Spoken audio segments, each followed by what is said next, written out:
When I get back from a road trip, well, you know, you don't always eat optimally when you're on the road. Sometimes it's a matter of survival.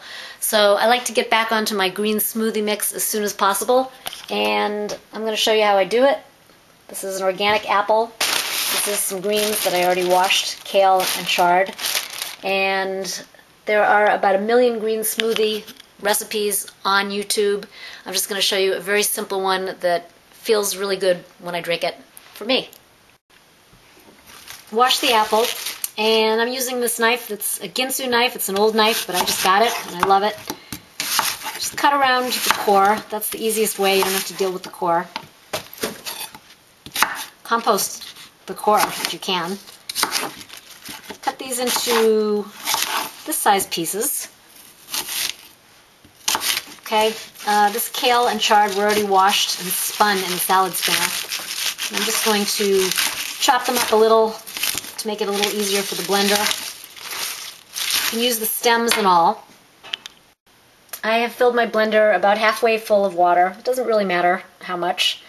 This is an old Osterizer Blender that I got at a thrift shop for 10 bucks, and I've been using it for about 6 or 7 years. And I did get a new pitcher. A glass pitcher is really nice. It cleans up nicely. And this thing still has power. So we're going to take the vegetables and put them in the blender. I should say fruit and vegetables. So they're in the blender. We're going to just push them down so they're about half submerged in water. And then we're going to see if the blender will run.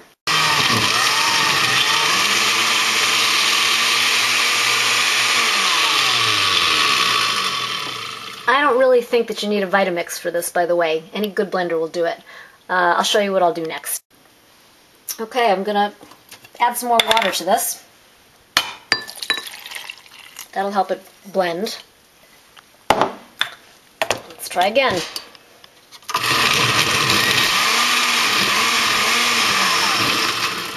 Alright, so you know what a blender looks like. I've got to close the lid a little bit tighter, but I'll come back to you.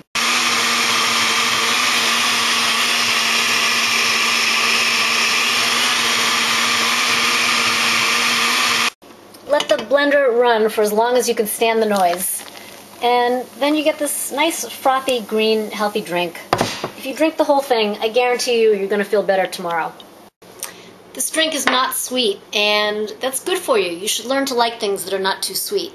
You can add some frozen blueberries to this, or some other kind of berries. That's good too. To your health.